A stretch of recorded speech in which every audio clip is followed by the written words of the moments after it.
pessoas desenvolvem características particulares de cognição e decodificação no processamento das imagens mentais. Sua habilidade para compreender, interpretar e assimilar as informações serão aprendidas e expandidas de acordo com a pluralidade das intenções, das expectativas e das experiências variadas, da clareza e das formas como o comportamento exploratório for estimulado e desenvolvido. Levando-se em consideração a atual Política Nacional de Educação Especial na perspectiva da educação inclusiva e considerando também que os alunos com deficiência visual começam a frequentar as escolas regulares, idealizou-se este encontro. O INEP tem como objetivo trazer aos profissionais de educação da região de Andradina e Jales momentos de discussão e reflexão sobre a inclusão dos alunos com deficiência visual, além de compartilhar experiências significativas que vêm sendo realizadas no âmbito da Unesp de Ilha Solteira e Presidente Prudente, acerca dos processos de ensino-aprendizagem desses alunos. Acreditamos ser fundamental que se criem projetos inclusivos que proporcionem aos profissionais de educação condições de formação e informação pertinentes à educação especial. As pessoas com deficiência visual, conhecimentos adequados que minimizem as barreiras que impedem o acesso à cultura, à educação, ao profissional e ao social. Convidamos para ministrar a palestra desta manhã, palestra Políticas Públicas de Inclusão, a professora doutora Elisa Tomei Molina Churuza. A professora Elisa possui graduação e licenciatura plena em matemática pela Universidade Estadual Paulista Júlio de Mesquita Filho, é mestrado em engenharia elétrica pela Universidade Estadual de Campinas, é doutora em educação pela Pontifícia Universidade Católica de São Paulo. Foi coordenadora geral de políticas pedagógicas da Diretoria de Políticas de Educação Especial do Ministério da Educação, idealizadora e coordenadora do curso de Tecnologia Assistiva. Atualmente, a professora Elisa é assistente da autarquia da Universidade Estadual Júlio de Mesquita Filho, coordenadora acadêmica do programa Redifor, da Secretaria Estadual de Educação de São Paulo, e do Centro de Promoção para a Inclusão da Unesp de Presidente Prudente. Tem experiências na área de educação, com ênfase em tecnologia educacional, atuando principalmente nas seguintes temas: formação de professores, inclusão digital e escolar, informática na educação e educação especial e tecnologia de informação e comunicação em São Paulo. Com vocês, então, a professora Elisa.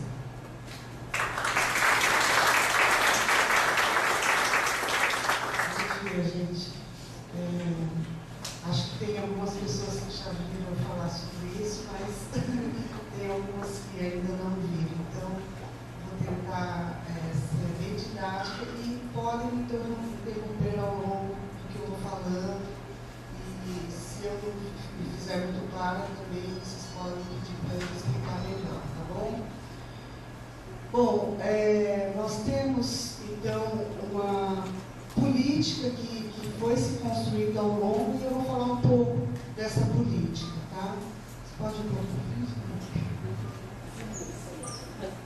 Então, por que nós falamos de inclusão hoje?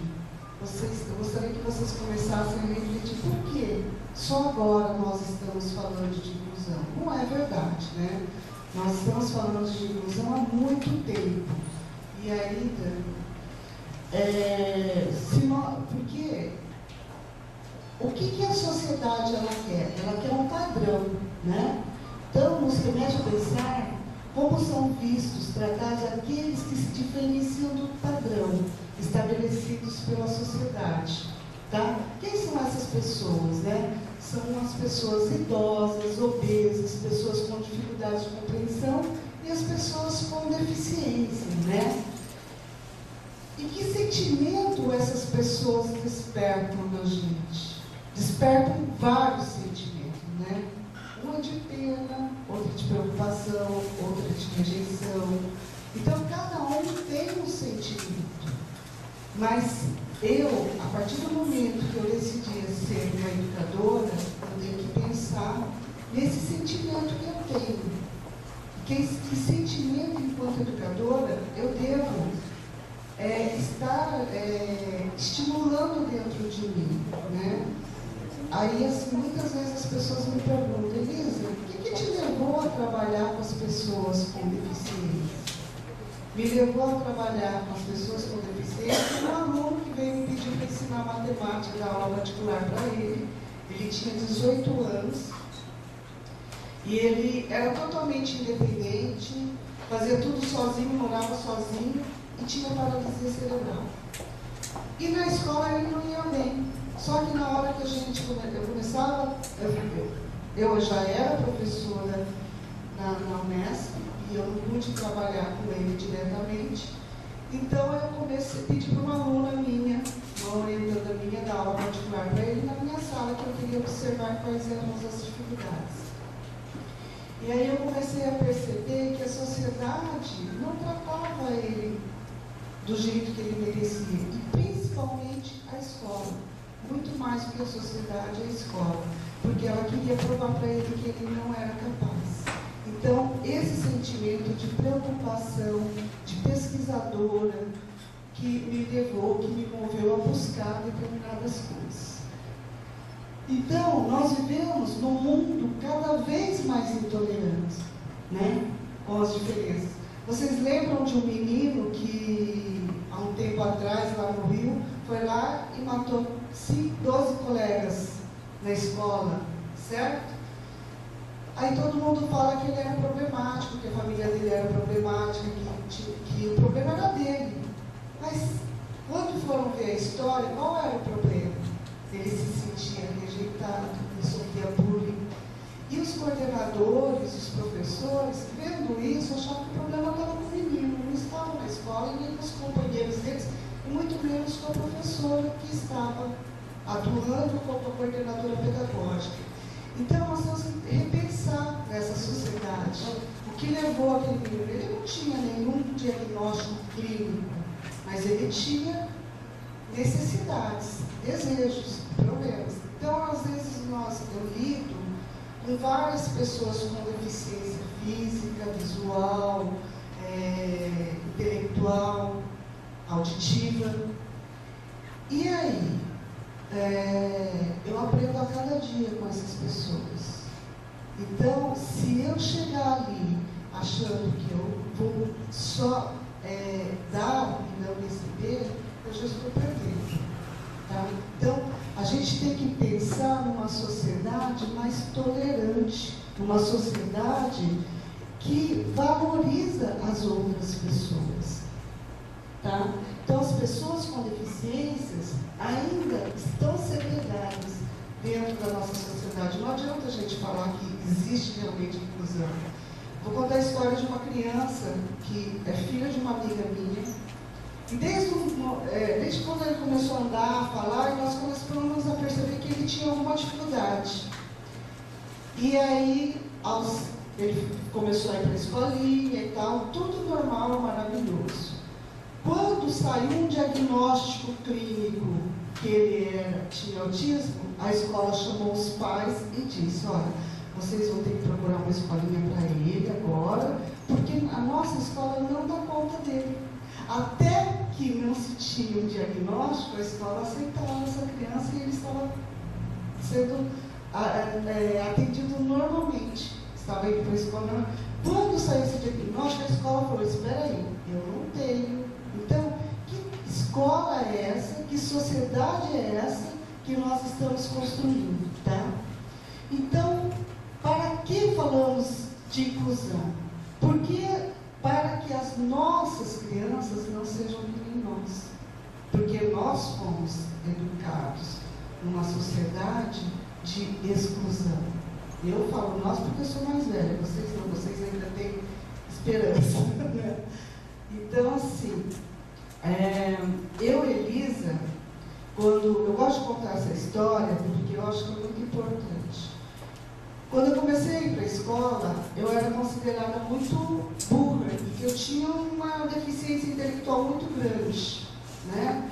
E eu tinha uma prima japonês, ajuda a família, então todo mundo morava junto, morava meu pai e um tio meu, e a minha prima, que tinha quase a mesma idade que a minha, era muito inteligente. Tanto é que ela foi foi fazer odonto, a Elisa foi ser professora. Ela foi para a área médica e tal, e os professores falavam, se desse para colocar a Elisa e a Vilma no liquidificador, quem sabe não saiu uma coisa boa, né? Porque a outra era muito inteligente, e ela era muito, e a Elisa, coitada, tinha uma dislexia, um déficit de atenção, uma coisa incrível. Por quê? Eu começava a fazer as coisas e as pessoas vinham, me beliscavam, continuavam. Eu não era uma autista, né? Tinha algum problema.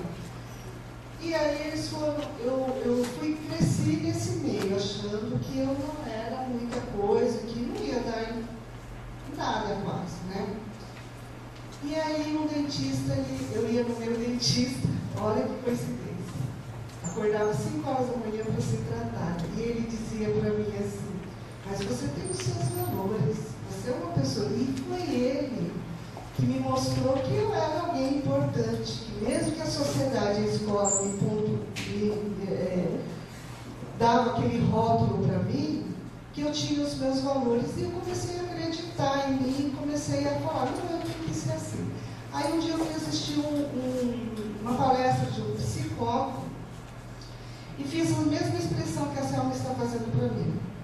Fiquei prestando atenção e apareceu um risco bem no meio da minha testa. Tipo assim, você não é assim? Assim me descreveu exatamente como ela é. Ele era fisionomista e ele disse, você tem um poder de concentração muito grande.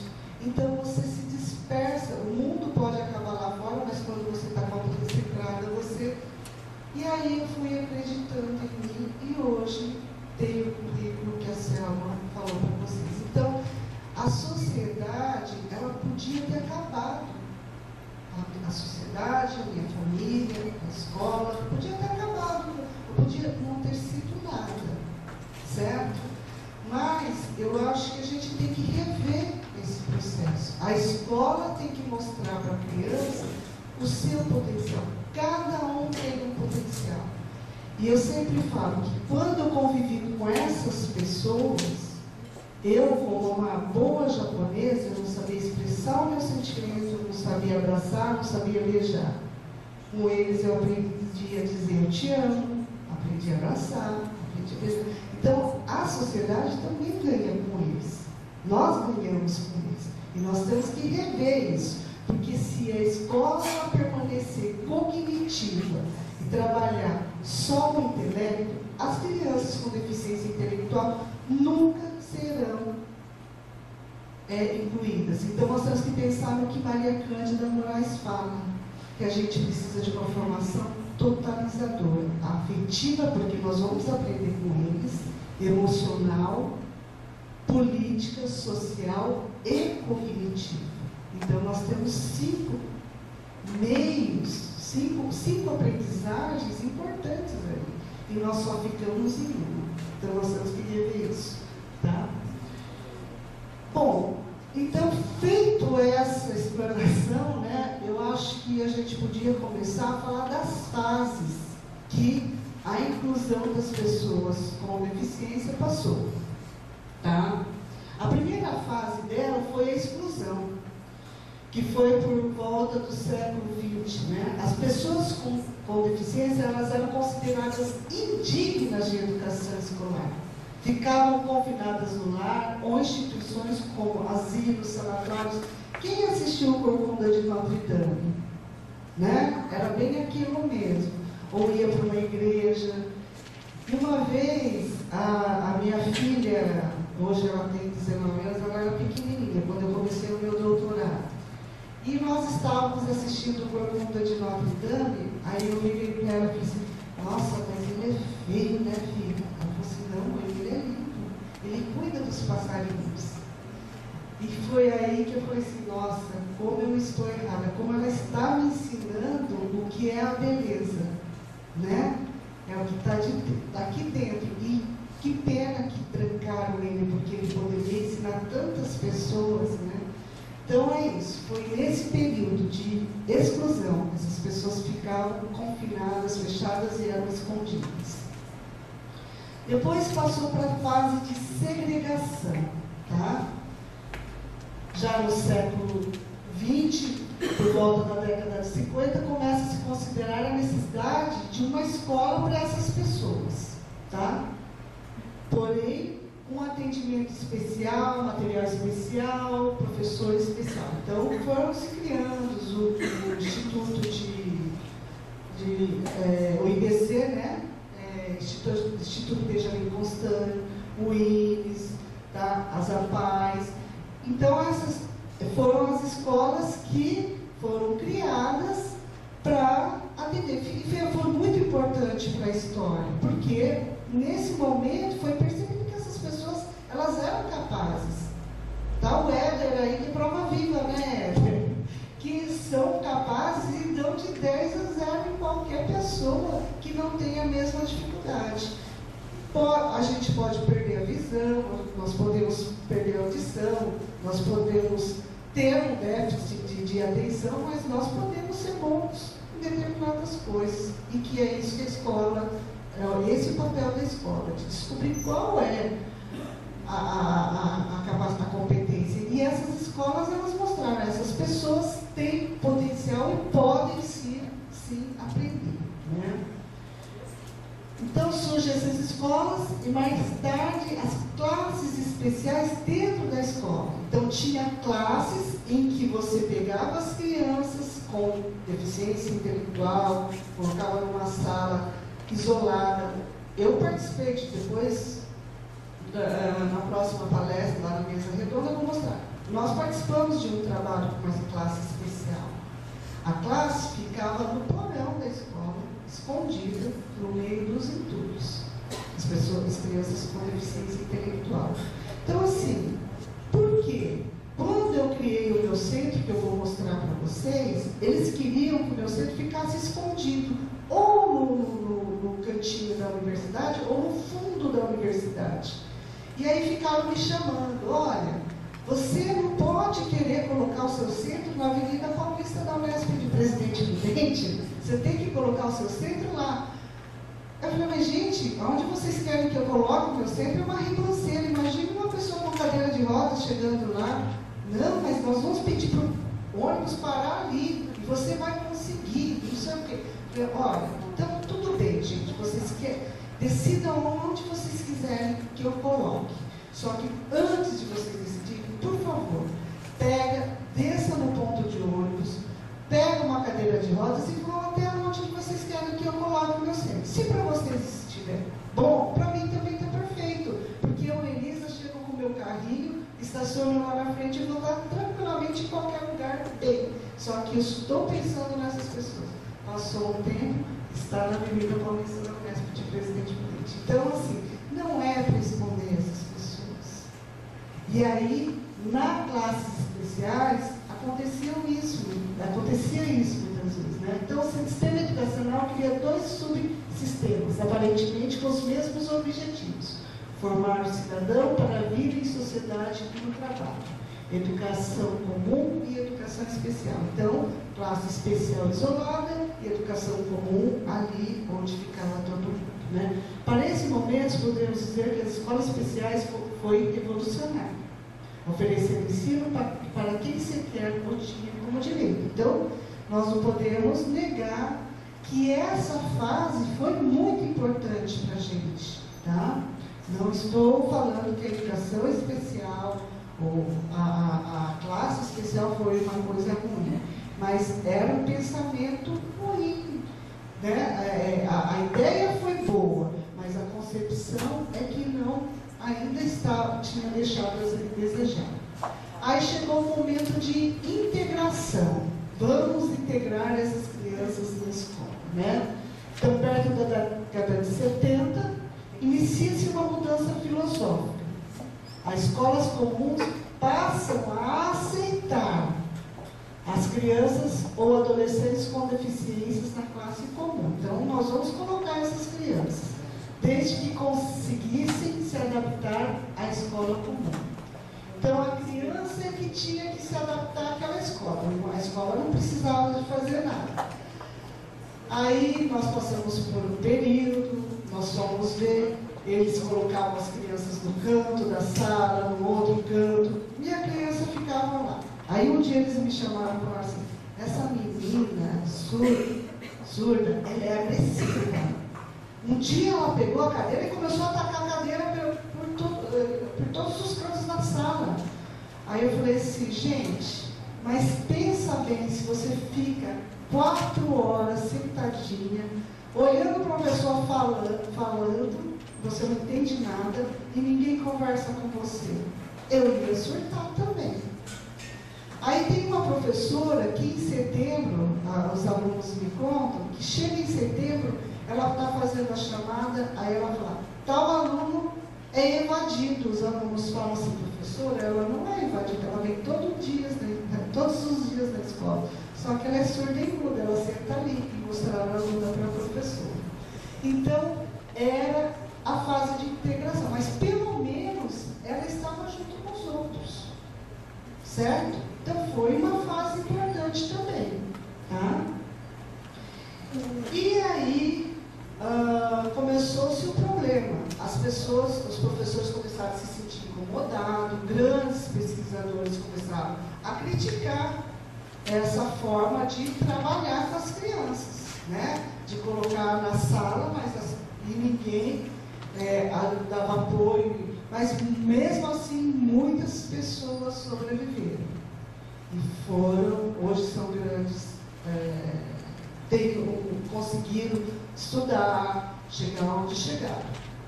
Um grande exemplo é a Martinha Claret, que é a diretora de políticas do Ministério da Educação. Nós temos muitos alunos lá nossos, o Renan, que é um menino que teve paralisia cerebral, fez matemática, a faculdade inteira ficou apavorada, e hoje ele já é professor da rede. O professor ele é um grande pesquisador aqui. Então, essas pessoas, mesmo na fase da integração, sobreviveram, mas pessoas que tiveram o apoio de outras pessoas. E aí a gente queria que não fosse assim. Nós queríamos que todos tivessem a mesma condição. E aí surgiu a inclusão. O que é inclusão? Então, a partir da segunda metade da década de 80, né, começa a discutir. É a escola que deve se adaptar para atender de maneira satisfatória a toda a sociedade. Tá? A aceitação das diferenças individuais como atributo, valorização. Então, inclusão não é o respeito das diferenças, é a valorização das diferenças, que é muito diferente do que se colocava, tá? Da diversidade humana, com possibilidade de enriquecimento para todas as pessoas. O direito de pertencer e de não ficar de fora, igual ao valor das minorias, tá? Então, a educação inclusiva implica de uma escola de qualidade para todos. Então, é uma escola diferente, inclusive para as pessoas com deficiência, tá? Então, não é uma escola, e quando começou a inclusão, as pessoas vinham e falavam assim, gente, a minha esperança é que a inclusão vai melhorar a escola para todos.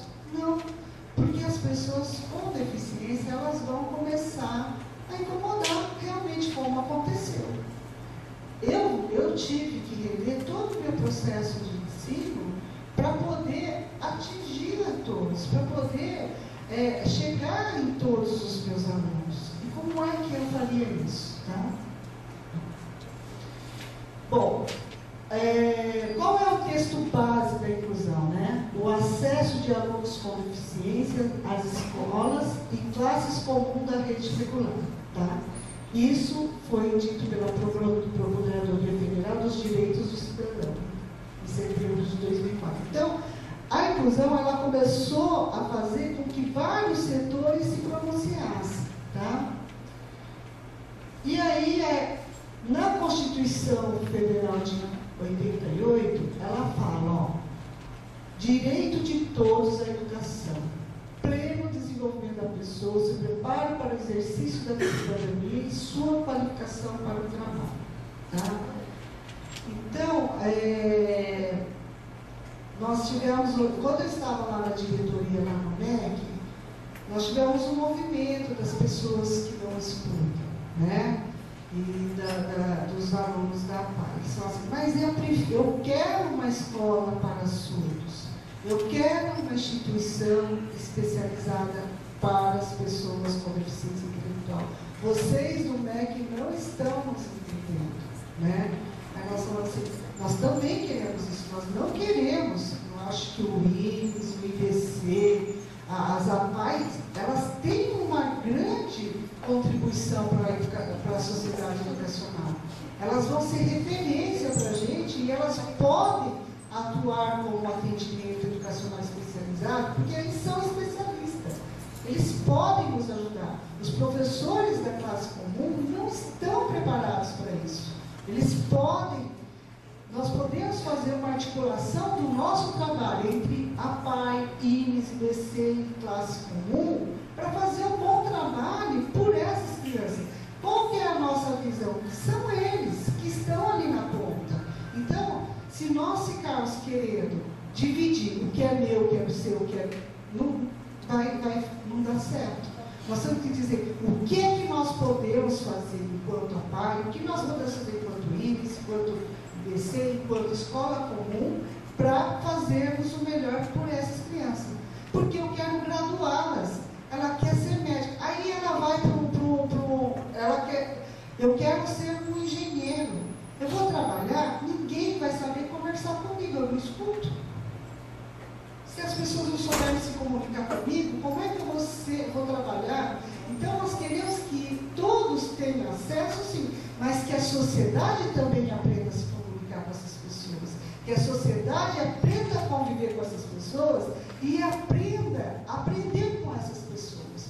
Porque eu, Elisa, posso ter um DR na frente, mas eu aprendi muito e aprendo até hoje, a cada instante que eu convivo com essas pessoas. Tá bom? Bom, aí no artigo 206, elege como princípio a igualdade de condições de acesso e permanência na escola. É dolorido? É. Nós estamos construindo uma história. E para construir uma história, a gente passa por guerras, problemas.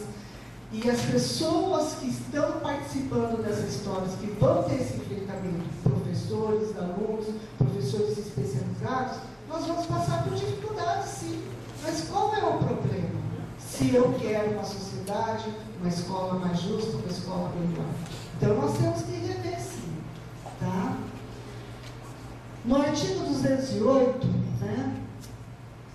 O acesso ao ensino obrigatório e gratuito é direito público e subjetivo.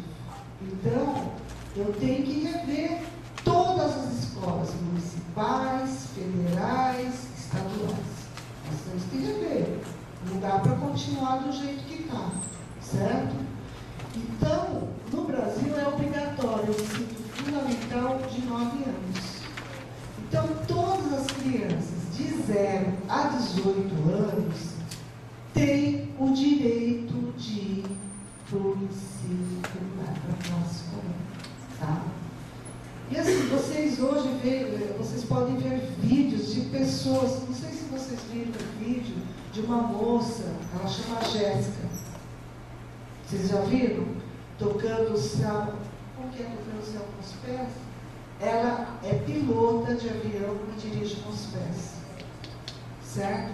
E aí eu chamo o que Vygotsky fala, as pessoas com deficiência desenvolvem um caminho que nós chamamos de caminho isotrópico.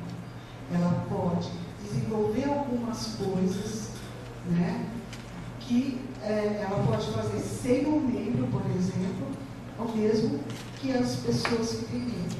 Eu e Elisa tive que trazer a Márcia comigo, porque eu não sei dirigir. Eu dirijo mal, sou desatenta. Mas é mentira. A Márcia veio comigo porque ela vai falar para vocês sobre um recurso muito interessante para o material didático.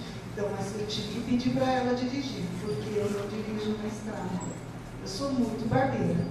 Então, eu não posso usar o caminho isotrópico, né? A Márcia. Então, é isso que nós temos que fazer. Ver de que forma que nós vamos nos unir, dividindo trabalhos para chegarmos aonde nós queremos, de uma forma melhor, né?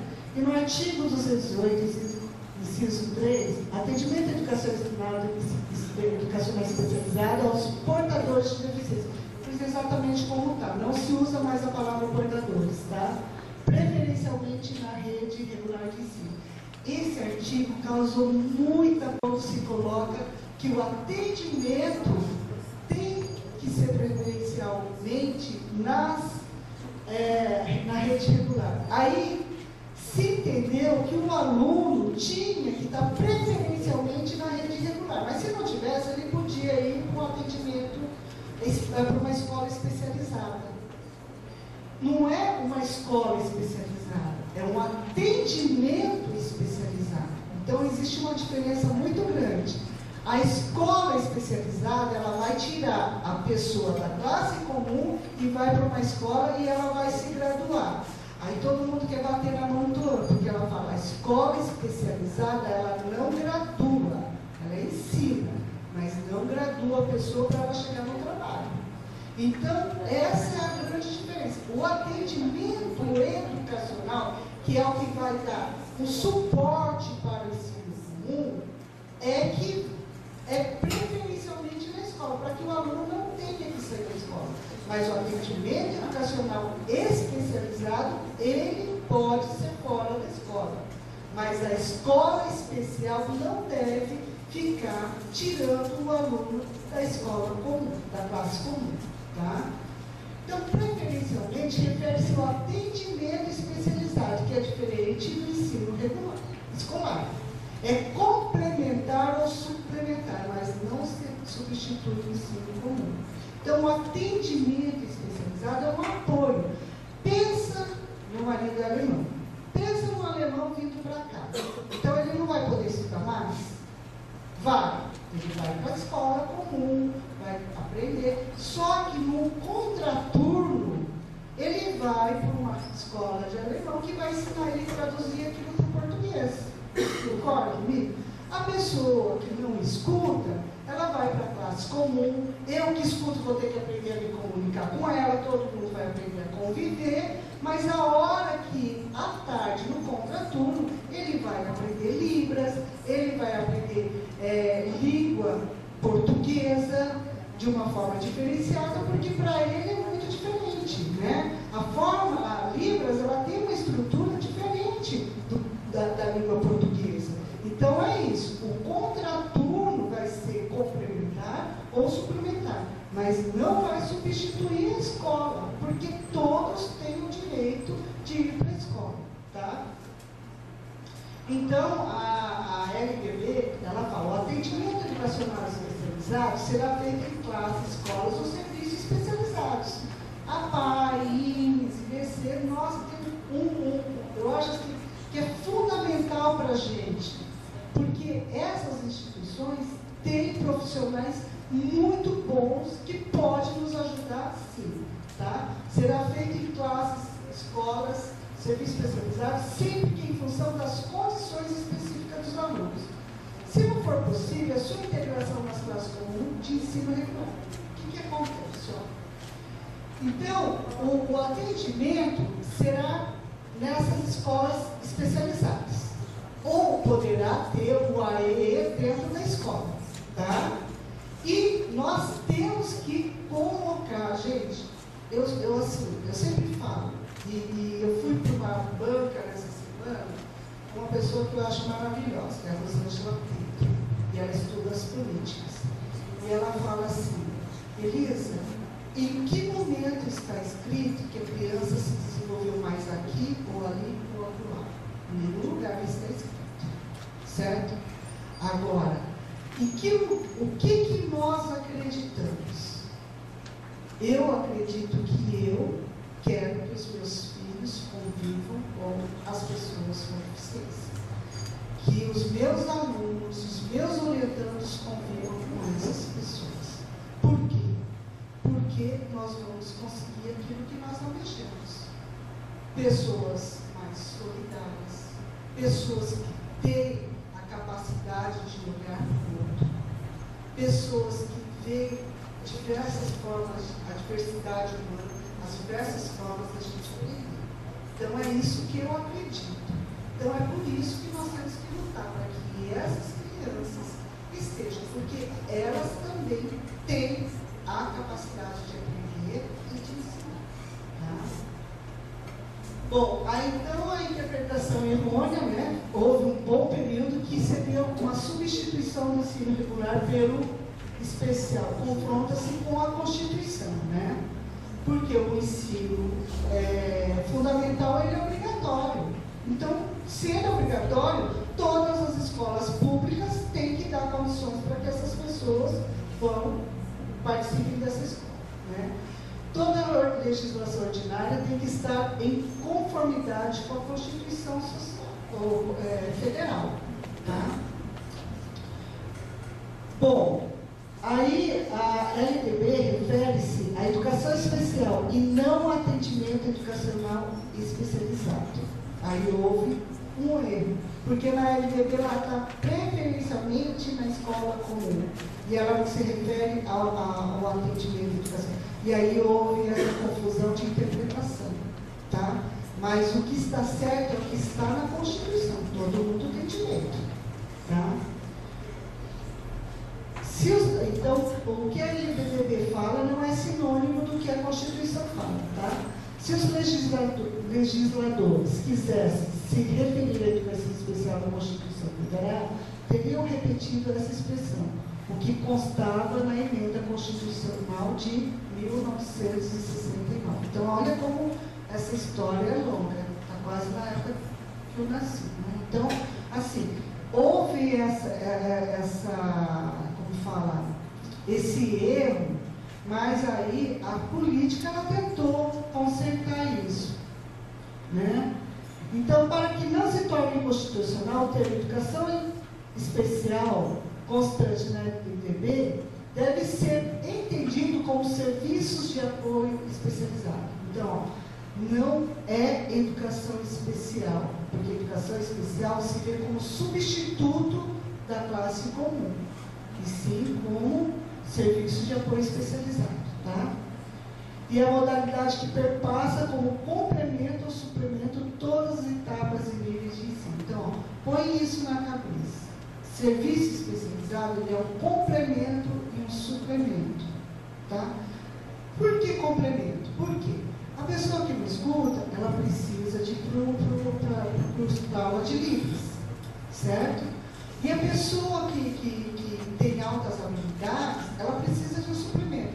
A escola dá conta de uma pessoa que tem altas habilidades,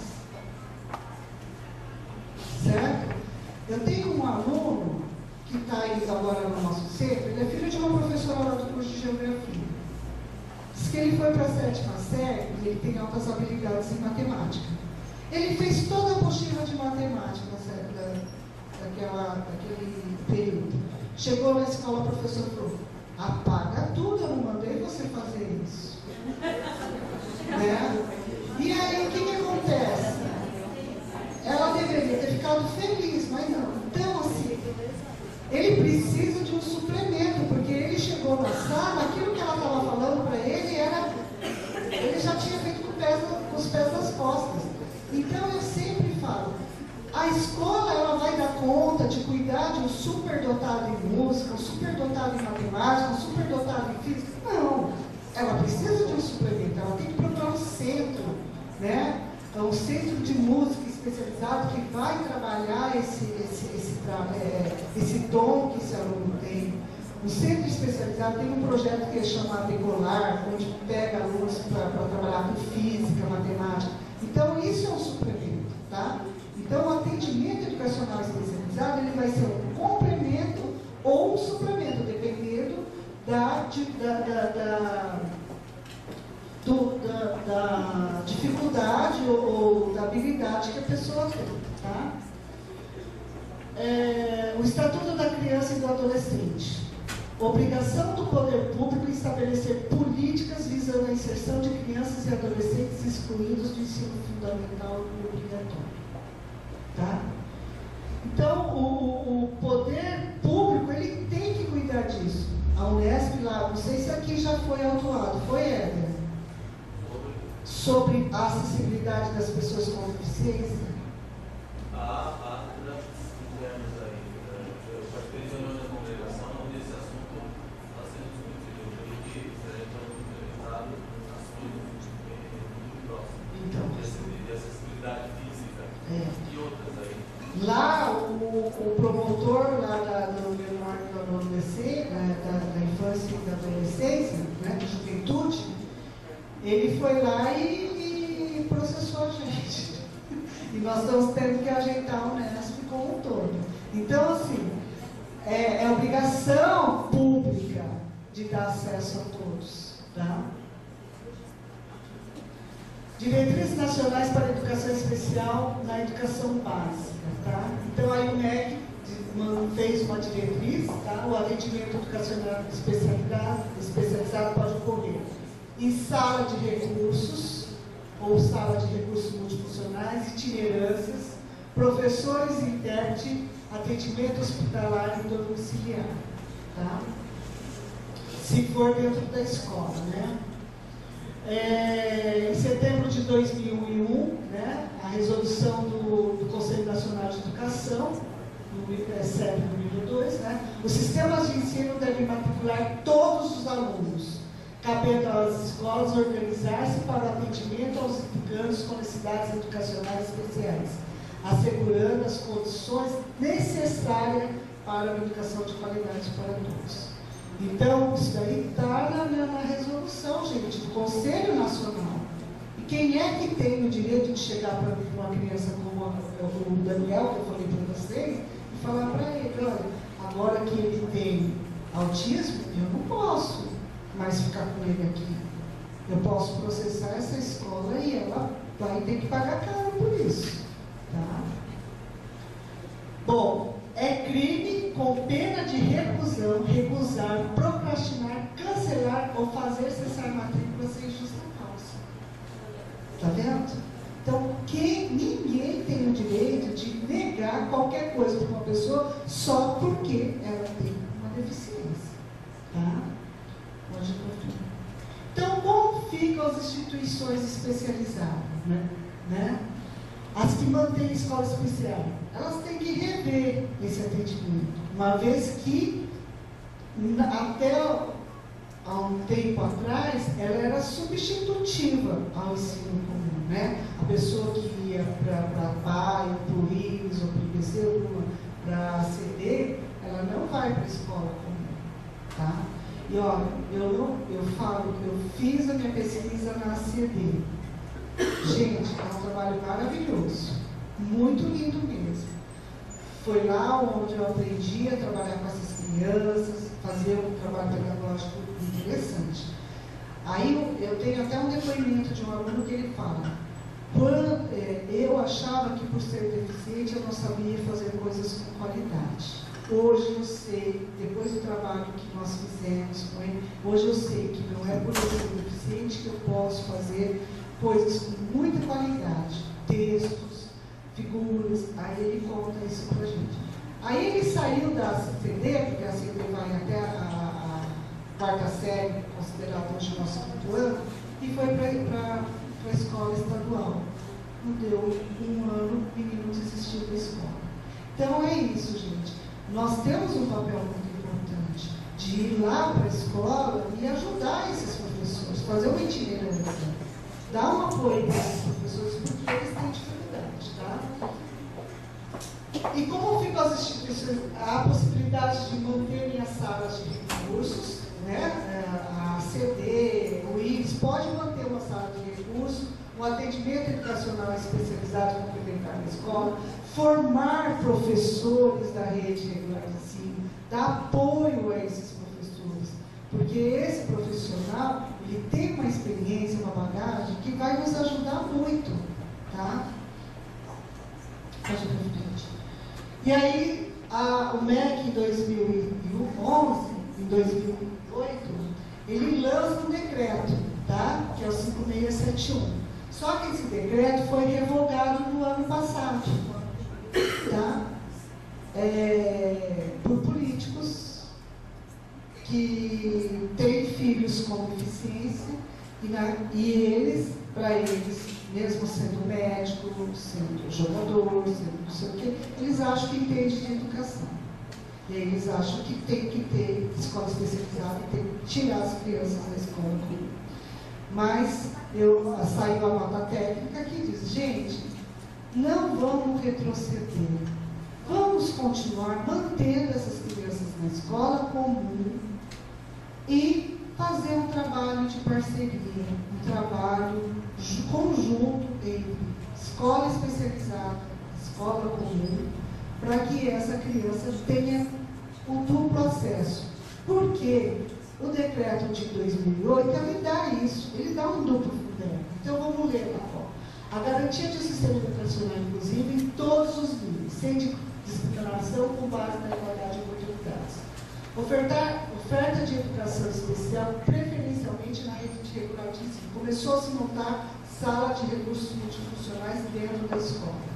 Apoio técnico e financeiro pelo poder público às instituições privadas sem fins lucrativos, especializados com atuação exclusiva em educação especial.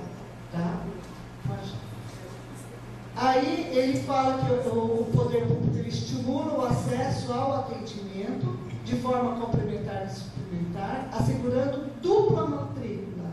Então, o Fundeb, se o aluno for para pai e para a escola comum, tanto a escola comum vai receber uma verba para receber esse aluno, e a pai também. Então, vocês têm o direito de ter essa verba. Nenhuma das duas instituições tem que ser fechadas. Elas têm que ser parceiras. E as duas vão receber o mesmo tanto, para trabalhar com a mesma pessoa. Tá? E aí é o decreto 253, de 13 de novembro de 2017. Então, ele fala que a União vai prestar apoio técnico. Se eu conseguir, eu vou mostrar os programas e ações que vocês podem entrar para receber verbas e receber financiamentos do Ministério, tá? Então, a União prestará apoio técnico e financeiro aos sistemas públicos de ensino, né? Do Estado, do município e do Distrito Federal, às instituições comunitárias, confessionais, essas instituições tipo PUC, mas que não têm fins lucrativos, com a finalidade de ampliar a oferta do atendimento educacional especializado aos estudantes com deficiência. Quem são esses estudantes? São pessoas com transtornos globais do desenvolvimento, altas habilidades ou superdotação, e as pessoas que têm deficiência intelectual, deficiência física, deficiência visual e deficiência auditiva. Tá? Então, para efeito da distribuição dos recursos do Fundeb, será admitida dupla matrícula, tá? Ao estudante da educação regular da rede pública, que recebe atendimento educacional especializado. Essa dupla matrícula implica um cômpito do estudante, tanto no ensino público, no ensino regular, quanto no especializado, tá?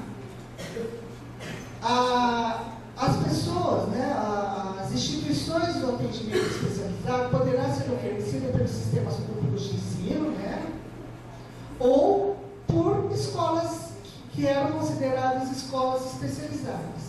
Mas elas têm que estar conveniadas com o Poder Executivo competente, tá? E não terá, a gente, assim, quando eu estava no Ministério, né, a gente não quer, de forma alguma, pelo menos eu posso falar por mim, de forma alguma desmerecer o trabalho de ninguém. A gente quer distribuir, porque se você tem uma instituição que fica só lá no Rio de Janeiro, como é que fica as pessoas que estão aqui em Ilha Solteira, Presidente Prudente? Então a gente quer redistribuir essa verba para que todas as instituições que tenham uma pessoa com deficiência tenham pelo menos um financiamento mínimo para poder adaptar o seu espaço para fazer alguma coisa e também para fazer um trabalho interessante pedagógico, né? Então, ações de atendimento e educação especializada é complementar, mas nunca substitutivo. Tá? Então, agora, gente, ó, existe, eu queria falar assim, o que é escola comum, o que é atendimento e educação especializado e atendimento clínico. Ali, nós fazemos um trabalho com as meninas de Araçatuba, levanta a mão ali, meninas, tá? E nós fazemos um trabalho há muito tempo. E essa é uma das angústias que elas têm, porque elas falam assim, mas qual é o papel? O professor do AE, ele tem que dar um diagnóstico? Não. Existe uma parceria, tá? Entre esses setores. Então, vamos lá. Tá, ó, o atendimento clínico é de ordem terapeuta, tá? Clínica, está ligado com médico, terapeutas, fisioterapeutas, tá? E ela quer uma melhoria na vida dessa pessoa. Então, o atendimento clínico, ela não pode chegar aqui e dizer, olha, gente, essa criança, ela não vai aprender, ela não sabe. Tem uma menina que ela é do nosso grupo, ela tem esquizoencefalia. Se você olhar a tomografia do cérebro dela, não tem nada. E o médico, quando ela nasceu, ele disse, ó, ela vai ser uma pessoa que vai vegetar para o resto da vida. Ela fez especialização com a gente, foi companheira de classe da Márcia. Levou mais tempo? Levou. Teve mais dificuldade? Teve. Mas terminou a sua mamografia e tirou 10. Vocês entenderam? Então, assim, é lógico que nós demos todo um apoio, pegamos uma orientanda nossa do mestrado para ajudá-la, para apoiá-la, e ela finalizou o trabalho. Então, assim, e é esse o apoio do atendimento do médico. Ele pode dizer, ó, ela vai ter isso, então ela vai precisar de um trabalho com mais tempo na escola, com mais tempo de fisioterapia, com mais tempo disso. Então, o médico, ele vai dar um diagnóstico clínico de atividades médicas ligadas à saúde, não à educação. Nunca, tá? Eles são necessários, porém, a forma de atuação dos profissionais também precisa ser repensada, porque muitos médicos, como aconteceu com esse menino, ele falou, esse menino não vai poder fazer isso, ele é autista, ele não vai se socializar, blá, blá, blá, blá. O que aconteceu? Ele só falou, bom, eu não tenho condições de atender esse menino. Então, ele só tem que dizer, clinicamente, quais são as possibilidades da criança. Tá? Agora, nunca dizer do impossível para aquela criança. Isso daqui ela nunca vai fazer. Se a Luciana acreditasse naquilo que o médico falou, ela seria um vegetal. Se a mãe dela acreditasse naquilo. Mas os pais não acreditaram e buscaram. Então a gente tem que buscar isso. E até hoje buscou-se a normalização das pessoas com deficiência, fragmentando. Então, qual que é a normalização? Eles queriam que eu fosse inteligente e tivesse inteligência linguística que a minha prima tinha. Mas eu tinha uma inteligência matemática que ela não tinha. Mas então, por que eu tenho que ser igual? Nós temos que ser iguais. Ela é uma grande dentista hoje. E eu me considero uma grande educadora hoje. Tá bom? Então é isso, nós não temos que ser todos iguais, cada um tem a sua especificidade e tem o seu valor. As pessoas, né? Então a escola comum, ela é a instituição responsável pela passagem da vida particular e familiar para o domínio público. Ela tem uma função social, reguladora e informativa. Então pensa nas aprendizagens, tá? Afetiva, emocional, social, política e cognitiva. Nós temos o papel de desenvolver essas pessoas como um todo, tá? A tarefa de ensinar, a compartilhar o saber, o conhecimento, o sentido diferente das coisas, introduzir o aluno no mundo social, cultural e científico. Esse é o papel da escola comum, tá? a tarefa de sistematizar o conhecimento, considerando a aprendizagem como ação humana reguladora do sujeito. Então, eu não gosto da palavra professor, porque professor é aquele que professa. A escola ela não tem que professar conhecimentos, a escola tem que sistematizar o conhecimento. Então, eu não tenho que ficar aqui. Vocês sabem qual é o sentido etimológico da palavra aluno? Qual? Sem luz. Meu Deus, eu acho os alunos os seres mais de luz que eu conheço na minha vida, porque o povo que fala, que sabe, que entende tudo, né? Então, assim, são seres que eu vou trazer para a escola e vou ajudá-los a sistematizar aquilo que ele vai estar aprendendo. Transformar a linguagem comum numa linguagem científica. Você está entendendo? Então é isso, esse é o papel da escola. O papel da escola não é ficar professando conceitos, punindo, brigando, e fazer com que as pessoas, a Ivani Fazenda, ela fala assim, ó, eu posso tirar 10 em ética e valores, mas não quer dizer que eu sou ético e tenho valor. Você está entendendo? E a escola ela tem o papel disso, de fazer as pessoas viverem e conviverem para aprenderem a ser éticos, a ter valor, valores morais, tá? E assim por diante. O compromisso de difundir o saber universal, sem desconsiderar, porém, o saber particular. Tá? Eu lembro quando eu fazia matemática lá na Unesp, eu fui aluna lá da Unesp de Presidente Prudente. Eu ia para a escola e a menina falava assim para mim, não sei o que é a fruta. Eu falava, filha, não é fruta, é fruta. Repete comigo, fruta. Ela chegava e falava bonitinho. Chegava para outra semana e ela falava fruta. Eu falei, mas eu já não te ensinei que não é fruta?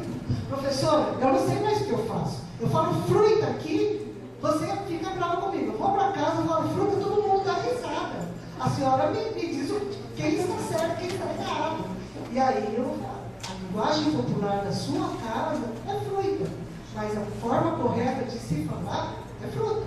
Então, eu não estou desconsiderando, mas você vai conviver com outras pessoas e você vai, se você falar fruta, as pessoas vão ouvir de você.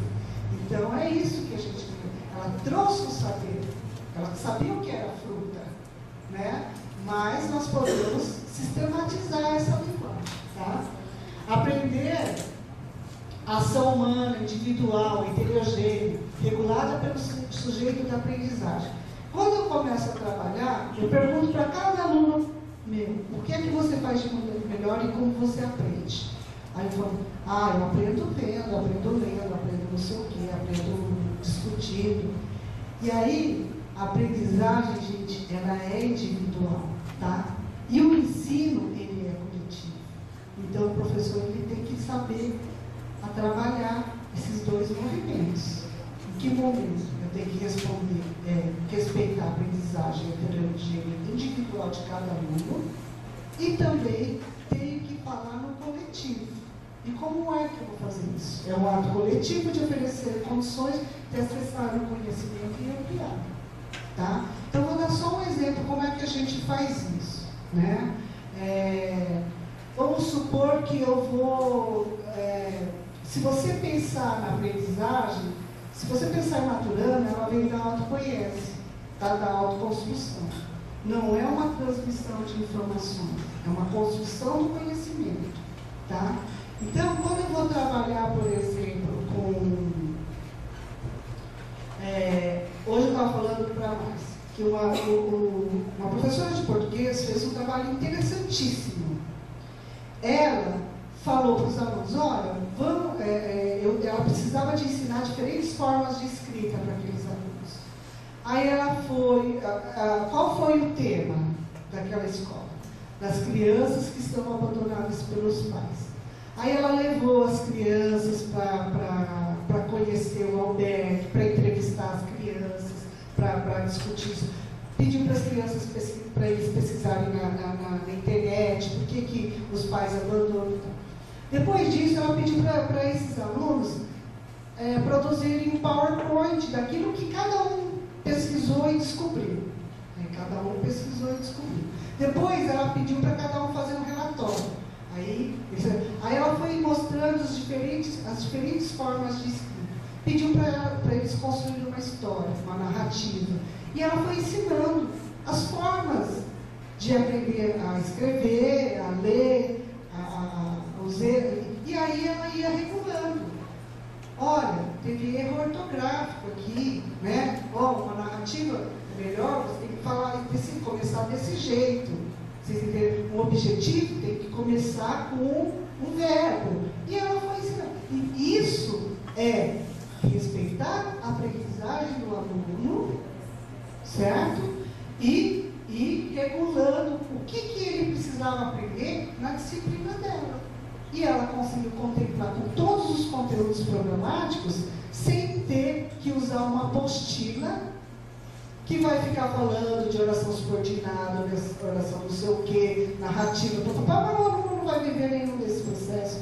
Então você tem que partir da ação, da aprendizagem do aluno e sistematizar aquela aprendizagem, que aí se torna um ensino. Tudo bem? E a escola comum, como está organizada hoje, pouco atende à diversidade. Por quê? A escola comum põe o aluno lá, fica falando de Revolução Francesa, Revolução não sei o quê, né? O aluno não está entendendo nada. Como nós fizemos um trabalho numa escola, a professora foi trabalhar a violência, porque a escola era muito violenta, depois eu vou mostrar o projeto que nós fizemos. E aí, ela falou assim, puxa, eu falava de Revolução Francesa, agora eles compreendem o bairro deles, eles entendem quais são os países mais violentos e por que surgiu a Revolução Francesa. Vocês entenderam? E é esse o papel do professor.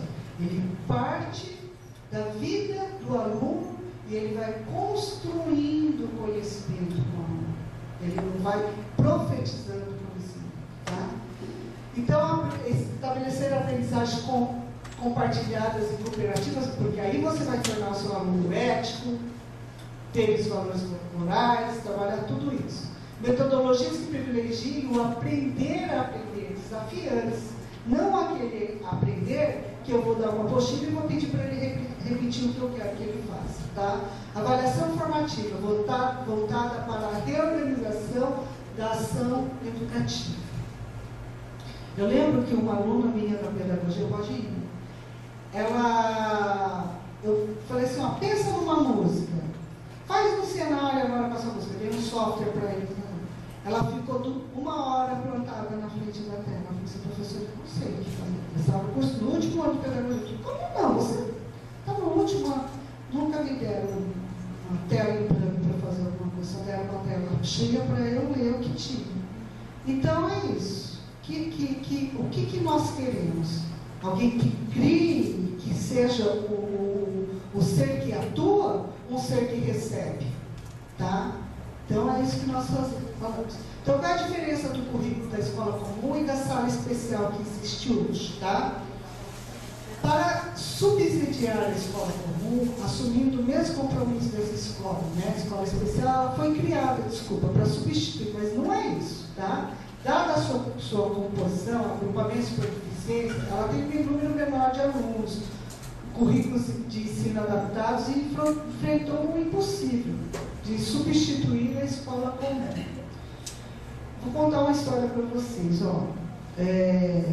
Nós fazemos um trabalho lá no centro. Aí a irmã de um menino que tem síndrome de Down falou assim para mim, professor, você pode ficar um pouquinho com ele, porque eu vou ali, hoje é aniversário dele, eu vou ali correndo, vou buscar um bolo para a gente cantar parabéns. Você estava nesse dia? Não. Aí ele nasceu perto do aniversário. Ela chegou com o bolinho e uma Coca-Cola e tal, cantando os parabéns para ele. Aí, agora vamos cantar Com Quem Será. Aí cantamos Com Quem Será, porque ele quer casar. Vocês já devem ter visto a reportagem dele por aí. Aí cantamos Com Quem Será, ele quer casar. De repente ele virou e falou assim, agora eu quero que todo mundo faça assim. Então, aí ele começou a orar e agradecer a Deus pela vida. O Klaus é um grande pesquisador, então, chorava que nem uma criança. Ele chegou na nossa sala e voltou e falou assim: quanto eu aprendi hoje, como a nossa vida é boa e o quanto ele me ensinou que ele, mesmo com as limitações dele, ele agradece a vida dele em cada momento. Então, gente, eu acho que eu não tenho que separar as pessoas com síndrome de Down. Você entende? Eu tenho que conviver com essas pessoas. Eu tenho que viver com elas. Eu tenho que aprender com elas. E eu não posso chegar achando que só eu vou ensinar para elas. Eu vou aprender. E se eu separar essas pessoas, eu vou ficar arrumando a deficiência que eu acho que ela tem. Não é isso que a escola especial tem que fazer. Ela tem que dar um apoio para essa pessoa ir para uma escola comum e se desenvolver e ajudar os coleguinhas a se desenvolver. É isso que nós temos que fazer. Tá? Ela deixou de se construir. A escola especial, ela não é deixou de construir essa identidade de escola especial. E ela, ora cobrada como substitutiva do ensino comum, ora vista como auxiliar de reabilitação. Porque se eu separar essas pessoas que me enxergam numa sala, eu vou ficar trabalhando a reabilitação dela, eu não quero isso. Certo? Então, o atendimento especializado, o que é? Né? Vai lidar com o saber particular do aluno, o que há de subjetivo na construção do conhecimento dos alunos com deficiência. Refere-se ao que é diferente da educação em escolas comuns, completando a educação escolar. É o que eu te falei. Ela vai dar um apoio para que esse aluno consiga fazer um bom trabalho na classe comum. Tá? Suas ações são definidas de acordo com o tipo de deficiência que se propõe a atender. Então, exemplo, Libras, português para as pessoas com surdez, braille, soroban, para alunos cegos, e assim por diante. Quando eu tiver a coluna meu tempo, vocês falam que eu me empolgo, viu? Tá. E o atendimento educacional especializado, seu foco é educacional. Possibilita desenvolver formas para que o aluno possa acessar o conhecimento. Ela tem que dar acesso ao conhecimento, à comunicação, tá? Considerando o saber particular subjetivo como elemento essencial desse processo, bem como os limites impostos pela deficiência. Pode ser um atendimento que vai desenvolver tecnologias assistivas para as crianças. As meninas estão no curso de tecnologia assistiva, o professor da rede, ele precisa de saber como que ele vai dar acesso para um aluno que não enxerga ao que está ali no texto, né? Como que ele vai dar acesso para o aluno que não ouve a língua portuguesa? Então, o atendimento educacional especializado, ele vai dar esse apoio sim, tá? E ele difere-se do atendimento clínico ou de reforço escolar. Então, o que o terapeuta faz? Né? Vamos lá, o terapeuta ocupacional, ele desenvolve algumas atividades para o aluno que tem descontrole motor, a se desenvolver, a melhorar e tal. Uma psicóloga, como a Márcia o que ela vai fazer? Ela vai ouvir, vai fazer com que essa pessoa consiga perceber um horizonte para ela, que ela consiga se perceber enquanto pessoa, que ela consiga se perceber dentro de uma comunidade, dentro da família. E esse terapeuta, ele vai ajudar nisso, tá? Mas não dentro da escola, falando para o professor como ele tem que trabalhar. Mas conversando com o professor, como que eu posso trabalhar com esse aluno para que nós dois consigamos, para que esse aluno tenha sucesso, tanto aqui comigo quanto com você. Tá? Difere do atendimento que não tem como objetivo sistematizar o conteúdo da escola, porque quem tem essa tarefa de sistematização, quem tem conteúdo programático a cumprir, é o professor da classe. Tá? Embora ele saiba que tem também, assim, eu posso dar um apoio, porque o aluno está com dificuldade de entender isso, mas ele não está tendo acesso a esse conhecimento. Então, eu posso ver que tipo de apoio eu posso dar para que ele possa ter acesso àquele material, àquele recurso, tá?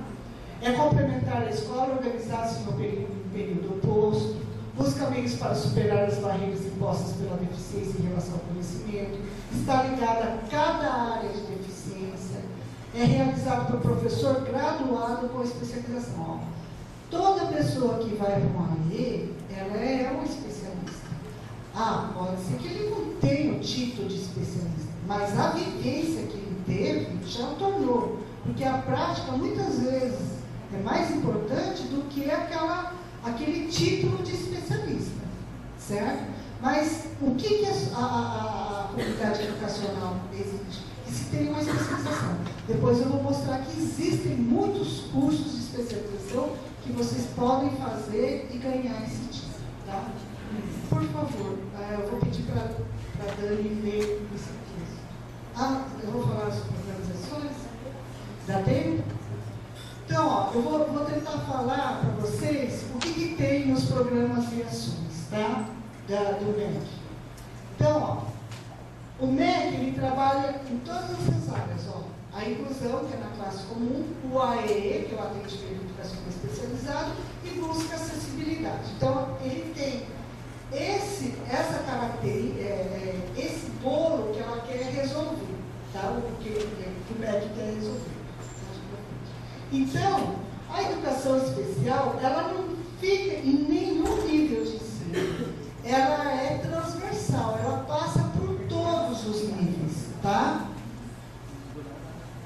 E o público-alvo da educação especial, eu já falei, né? São pessoas com deficiência, transtornos globais e desenvolvimento de altas habilidades e superdotação, tá? Pode.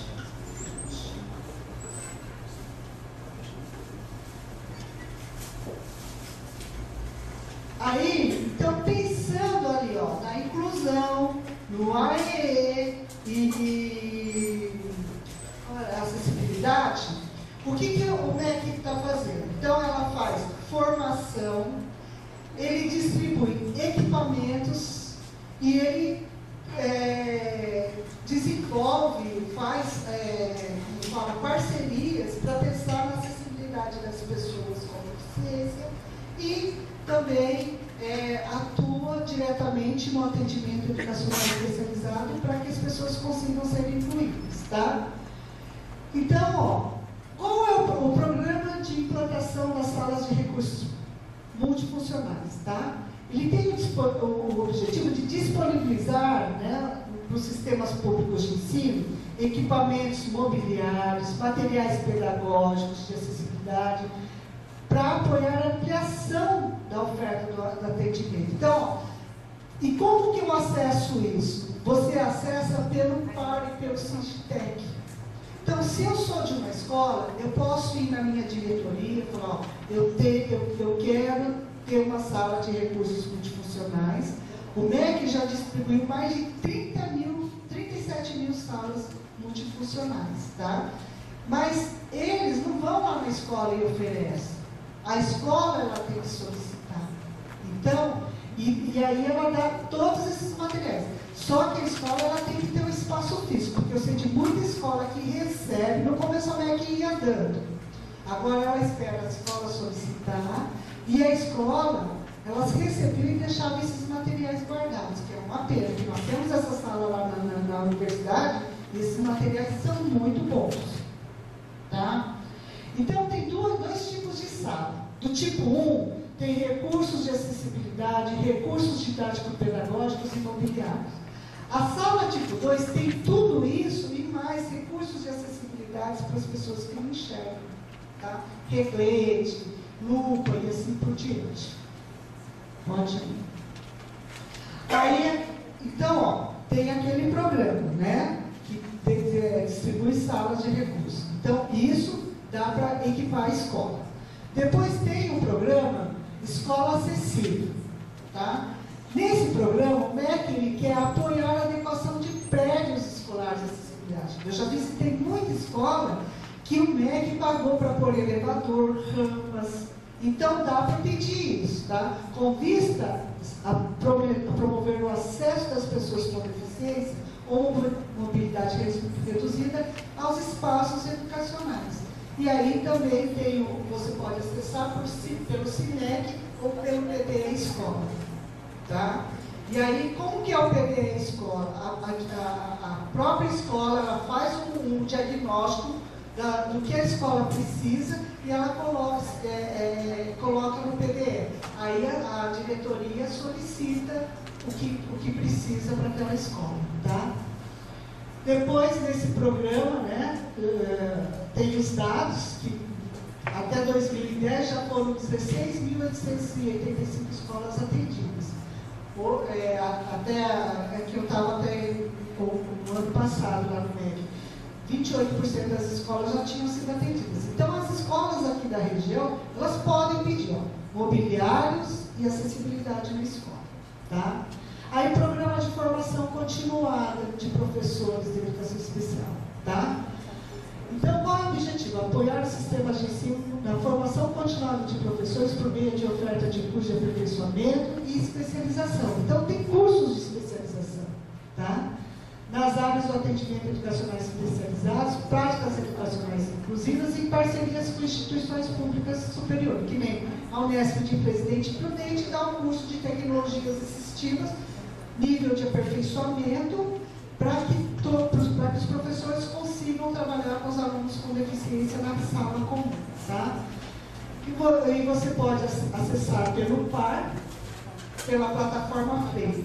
Mas depois, vai para frente, né?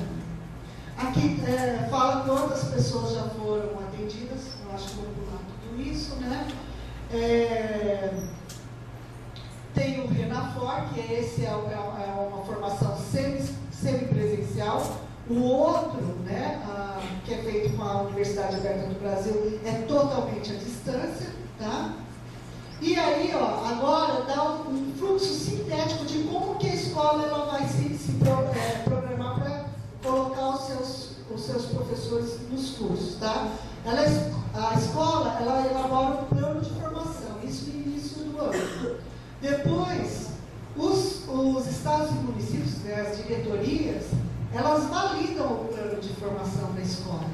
Aí depois, os fóruns estaduais que tem, as universidades estão envolvidas nesses fóruns, elas definem um plano estratégico, de que forma que eles vão dar essa formação que foi solicitada pelas escolas. Aí o comitê gestor, né, aprova o plano estratégico, o MEC prevê que gasto que ele vai ter e as instituições públicas começam a matricular os cursistas nos cursos que eles vão oferecer, tá? Então, isso daqui vai ser integrado com o SIGMEC e o SGB, tá? Vocês podem entrar na página do MEC e ver todos esses sistemas. Depois tem o programa Educação Inclusiva, Direito à Diversidade. Isso daqui é a formação de gestores. Eu acho que vocês já participam disso, né? E aí o MEC dá o dinheiro para que vocês chamem pessoas especializadas, para que vocês verifiquem qual é a necessidade da localidade para chamar um especialista para vir dar uma palestra, participa de um período faz um período de cursos, de eventos, para formar seminários, para formar os professores, tá? Aí você acessa apresentando a demanda pelas secretarias e municípios, né, no PAR, e aí o que se tem é que já tem 168 municípios polos, abrangendo toda a totalidade dos municípios brasileiros, tá? Já foram formados mais de 163.815 gestores e educadores, tá? Aí tem lá o benefício de prestação continuada, tá? Então, ele realiza um monitoramento de acesso e permanência das escolas das pessoas com deficiência, da faixa dos 0 aos 18 anos, e elas recebem esse benefício. Então, além disso, a criança também ganha um dinheiro para a escola, tá? Por meio do termo de adesão ao sistema de ensino, então criando um grupo gestor intersetorial.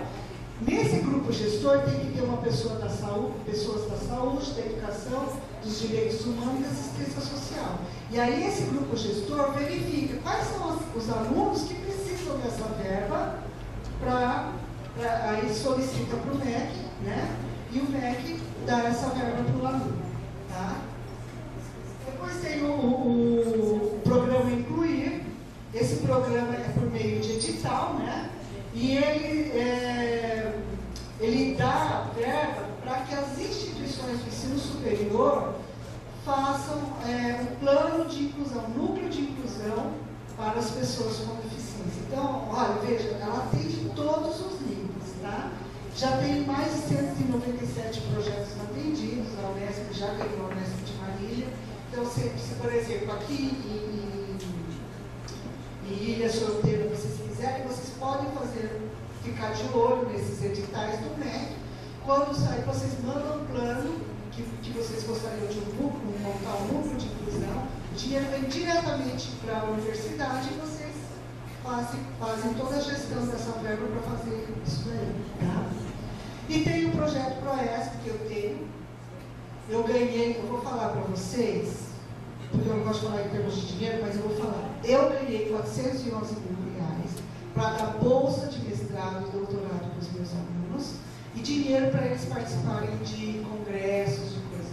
Então, gente, falar que o MEC não dá apoio é mentira, tá? Eu sou prova viva de que dá e dá muito. Só que a gente tem que fazer também a nossa parte. Eu até queria pôr lá um texto de uma aluna que ela falou sobre a pedra, mas depois eu falo um resuminho. Então, tem esse projeto, que aí é por 4 anos, ele manda o dinheiro diretamente para a coordenadora. Eu tenho uma conta, só que é lógico, eu tenho que prestar conta dessa conta todo ano, né? E eu dou bolsa para os meus alunos de mestrado estudarem, bolsa de doutorado, e é bom, não é nada ruim, muito bom, tá? E tem o ProLibras, que eles certificam tradutores e intérpretes para atuarem nas escolas, tá? E por meio de edital também, né? E já certificou mais de 5.126 profissionais. Tem o livro acessível, viu, Éder? Esse livro acessível é um projeto que ele promove a acessibilidade no âmbito do Programa Nacional de Materiais Didáticos, assegurando aos alunos com deficiência sensorial matriculados em escolas públicas da educação básica em formatos acessíveis, tá? E aí, então, eles mandam para os centros e eu sei que eles já deram mais de livros, muitos livros, e aí vocês têm assim, pode vir na frente, desculpa, volta. Nesse livro vocês têm que pedir, fazer uma solicitação, os centros públicos de produção de material didático, eles disponibilizam computadores, eles desenvolvem um Mac Days para que as pessoas possam ouvir os textos, né? Eu não sei, eu não trabalhei nesse projeto diretamente, eu não sei como que vocês podem adquirir esses livros, mas se vocês mandarem um e-mail para ccadim@mec.gov.br, vocês perguntam como que vocês podem ter acesso ao programa Livro Acessível, tá? E aí tem centros de formação que nós podemos fazer uma parceria para pedir apoio, orientações, né? Que o CAP e o NAPB é para pessoas com deficiência visual, tá? Tem 55 CAPs distribuídos aqui no Brasil. Tem os CAS, Centros de Formações Profissionais de Educação e Atendimento às Pessoas com Surdez, tá? Tem 30 CAS no Brasil e tem os NAS, que é da Altas Habilidades, tem 27. Se vocês quiserem também saber se tem algum aqui por perto, vocês podem mandar um e-mail para a CECADI e aí eles respondem, tá? E aí, com isso, houve uma evolução muito grande de matrículas de pessoas, né, no ensino regular, teve um aumento de 69%, e do atendimento educacional especializado, quer dizer, caiu para 31%. Gente, isso nada impede de que que tanto a escola comum quanto o atendimento educacional especializado possam andar juntos para trabalhar com todas essas pessoas. Existem muitas pessoas como vocês que precisam do nosso apoio, tá? Eu acho que já foi. Eu encerro aqui. Alguém tem alguma pergunta para fazer?